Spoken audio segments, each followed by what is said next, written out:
Dark podcast. What's up, everyone? This is Blanca, and you're listening to the Glow in the Dark podcast. This is Good Little Giants. You're listening to Glow in the Dark podcast. What up? It's Bizzle, and you're listening to the Glow in the Dark podcast. What's going on, man? It's your boy Tadashi, and you are listening to the Glow in the Dark podcast.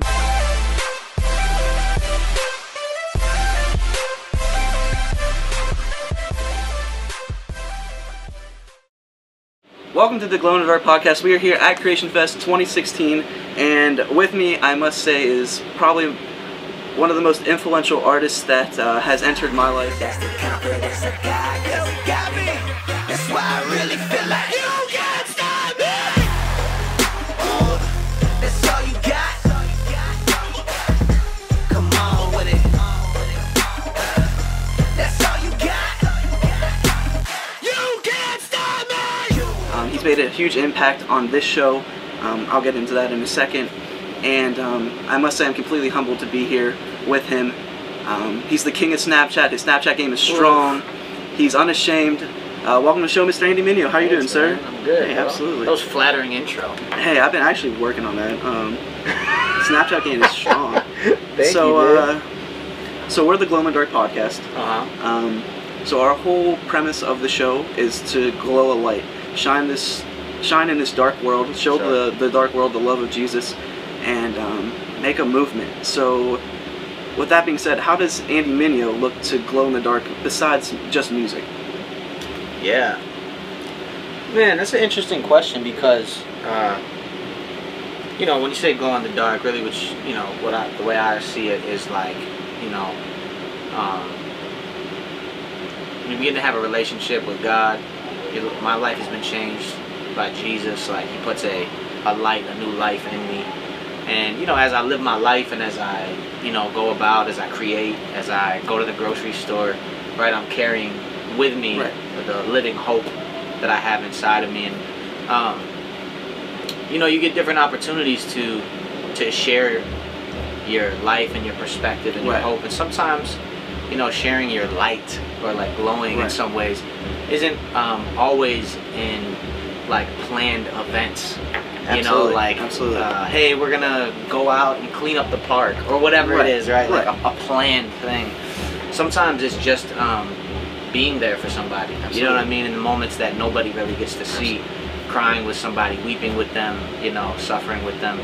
And so for me, what it means to glow in the dark or, you know, shine the light or the hope, the faith that I have in me is just to try to be present as much as possible so that I'm living fully, you know what I mean? Like being present to what God wants me to do, you know, whenever, wherever, you know, whether it's planned events or whether it's on stage or whether it's hanging out with my friends. Being unashamed, you're part of the 116 clique. Sure. How awesome is it to see the whole movement blow up like it has?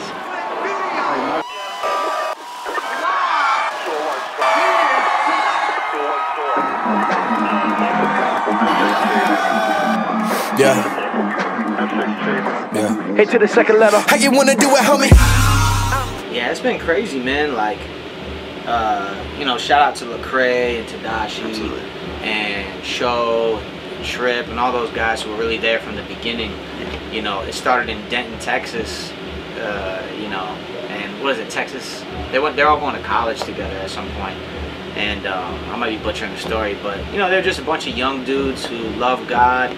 Their life was being changed by God, and they were, you know, born and bred hip-hop lovers. And so started to combine those two worlds, which are pretty much, you know, exclusive to each other. You know what I mean? Like, they don't really blend well historically, and they were able to bring their message of hope and faith through hip-hop that really inspired a lot of people. You know, like, hip-hop music is the rock and roll, like, of today. It is, like, the biggest music that's, like, transcends culture and language and all that. So it's been incredible, man. Like, we've taken trips to other countries. We took trips to Africa, Australia, and we get off the plane and people are standing there with posters and signs and chanting 116 because they're able to resonate so deeply. People have tattoos of it. I mean, yeah, that 116 logo is tatted on thousands and thousands of people's bodies around the world because they resonate so deeply with the idea of being unashamed of your faith, especially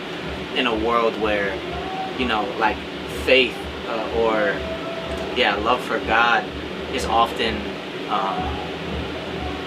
kind of like laughed at, Right. or shunned, or you're told to like keep that a secret thing on Sunday or something. You know what I mean? So I think it's resonated with a lot of people. Right. And it's crazy to see what it's done. Definitely.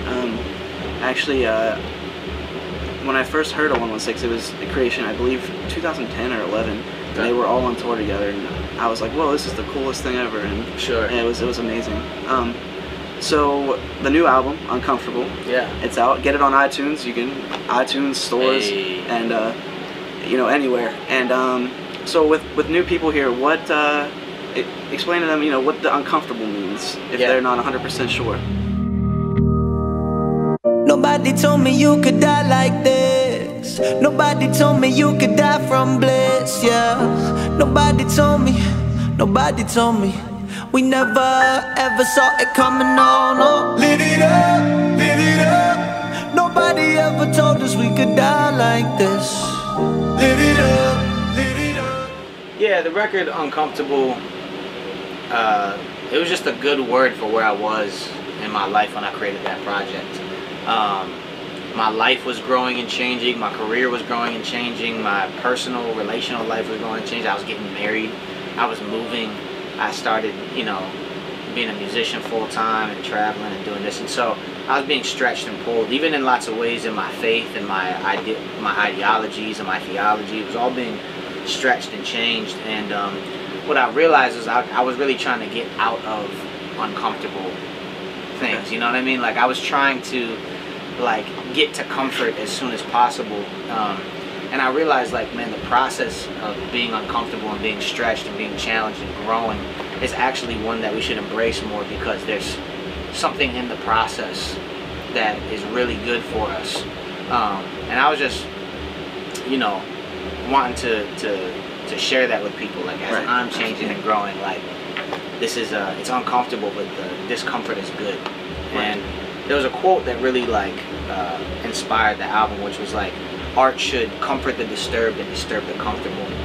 And so I tackled topics on that record that were very uncomfortable. It's a heavy album. I love it. So yeah, that's what it is, man. Uncomfortable. That's awesome. Yeah.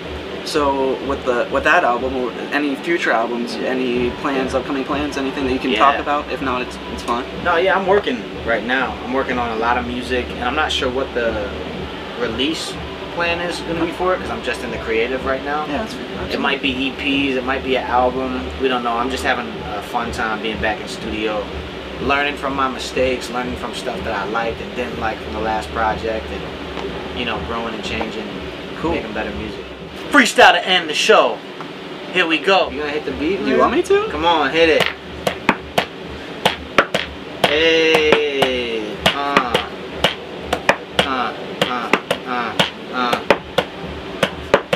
Did take 1, take 2. This is part 3. Kicking freestyle, chilling back here in the RV.